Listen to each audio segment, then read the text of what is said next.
Welcome to Films and Stuff with your hosts, Pete Mitchell and Ethan Hunt. Hi, everybody. Welcome back to the Films and Stuff podcast. I'm Ethan, joined, as always, by most valuable Pete. Hey, Pete, how are you today? I am great, buddy. How are you? Everything is great as well. It is Saturday. That means one thing only.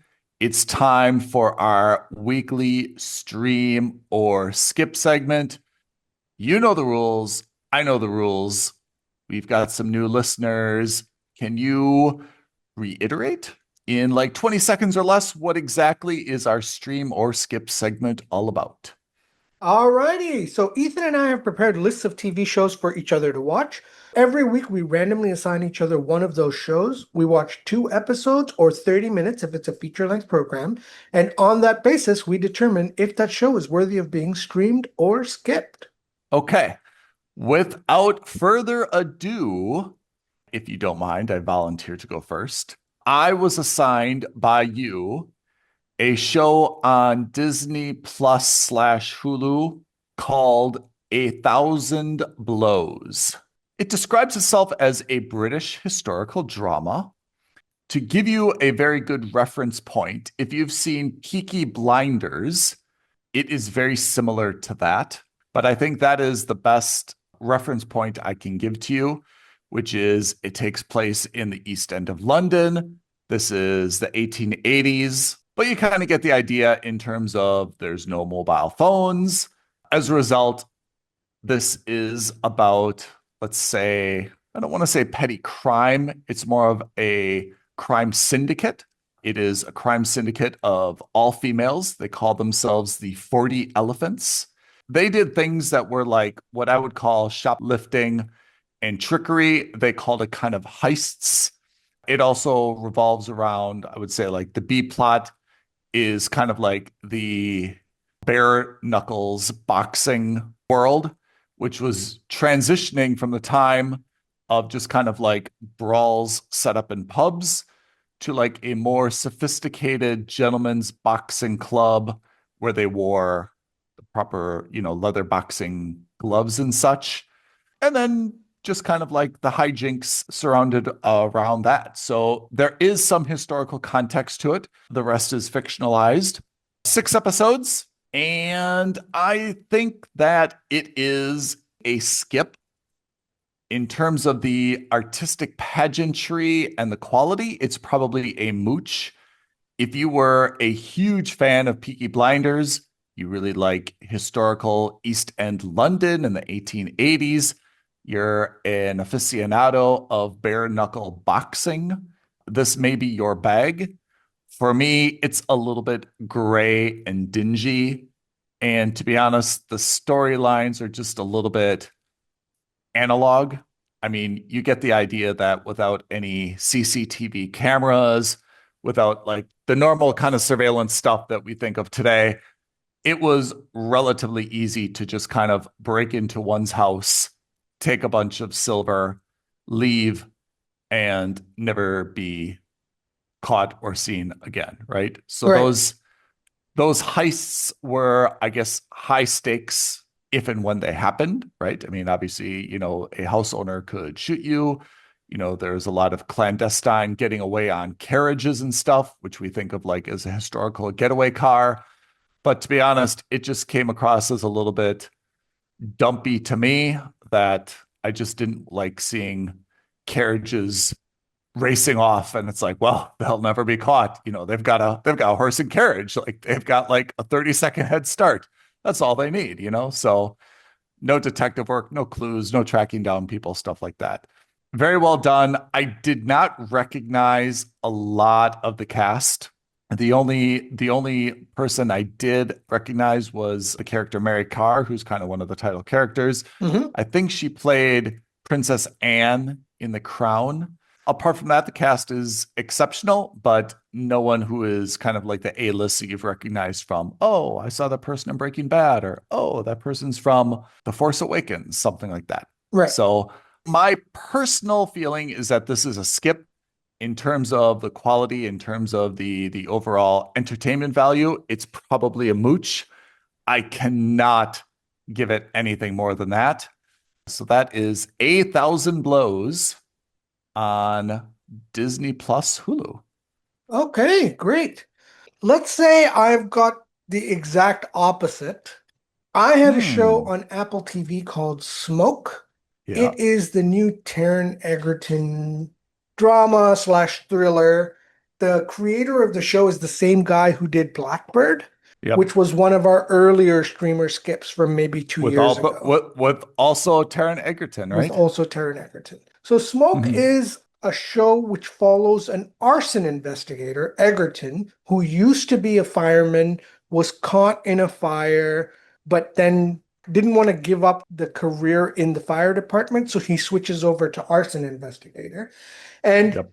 he's on the hunt for a serial arsonist. And he's not having luck going after this arsonist. And so the police department sends over a detective to become his partner. And the detective is played by Journée Smollett. And it's not been clear so far. There's only been 5 episodes out, but she's clearly got a past with fire. And or she may be in some kind of administrative trouble with the police department. So she gets quote unquote demoted to work with the fire department. So there's only been 5 episodes out so far. I've seen all 5 episodes. It is a very slow and very deliberate show, just like Blackbird was.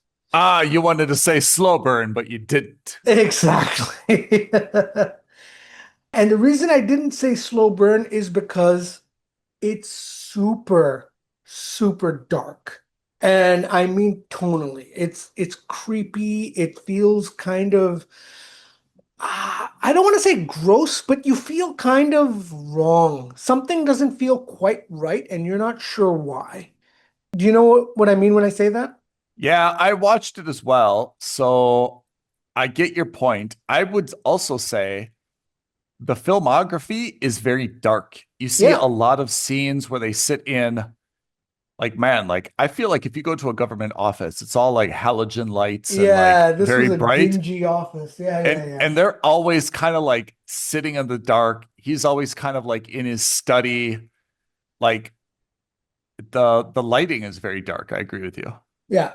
So look, it's one of those shows that just you feel like you're doing something wrong by watching it. That's how good it is. Like there's something it feels off.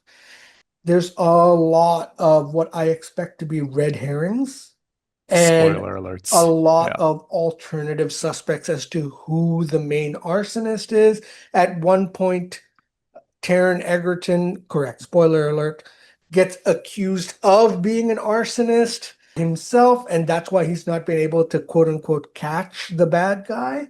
Again, it feels like Blackbird, but it just doesn't have that. It's something is missing. It doesn't have that X factor to it.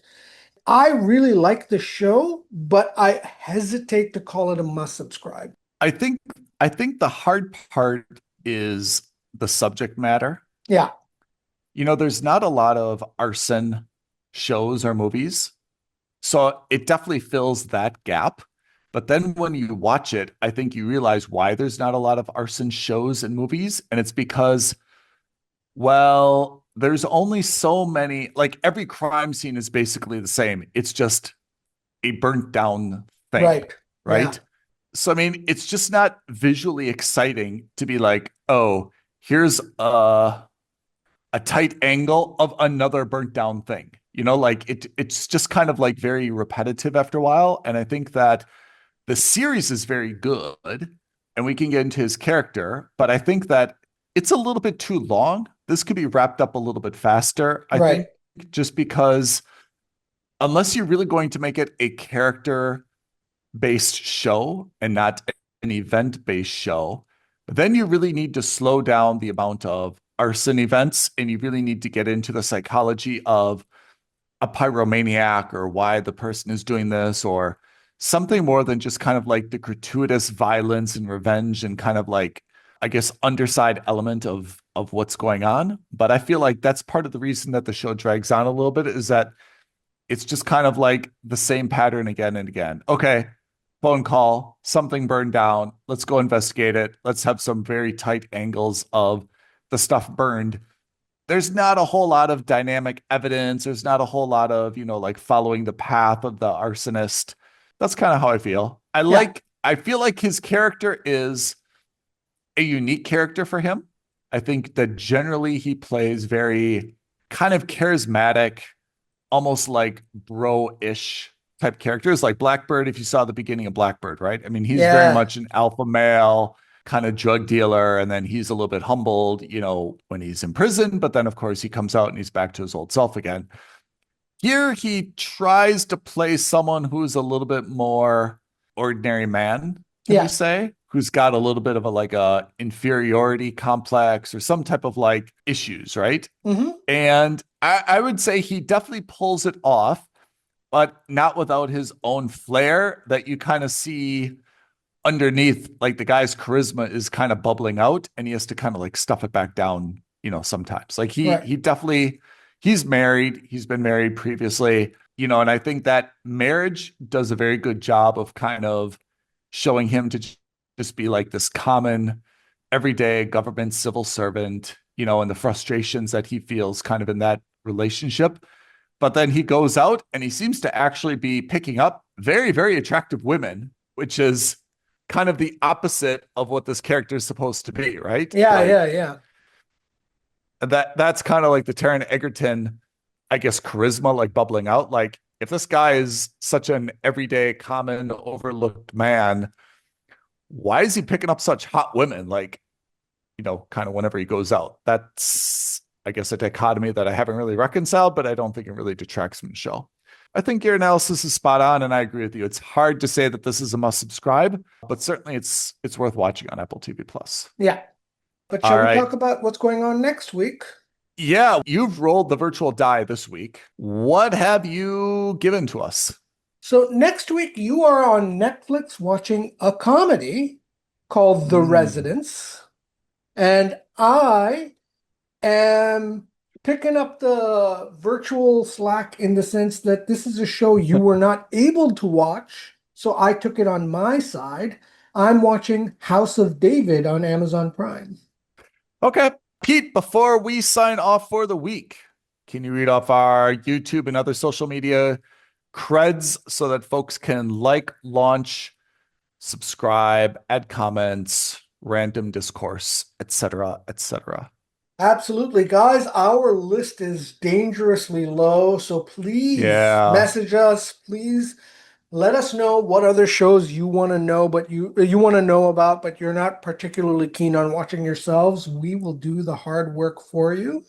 Leave a comment below, like this video, subscribe to our channel, and don't forget to hit that notification bell. Okay. One last thing we should make a note of.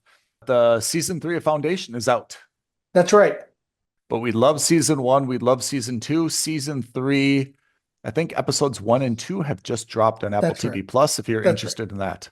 Public service announcement, free of charge. All right. Listeners, thanks for tuning in. Pete, as always, much appreciated. We will see everyone next week, same time, Films and Stuff podcast. Thanks all. Thanks, Ethan. Thanks, everyone. Bye now. Thank you for listening to another episode of Films and Stuff. If you haven't already, please subscribe and review on Apple Podcasts, Spotify, or wherever podcasts are downloaded. Films and Stuff. There is no substitute.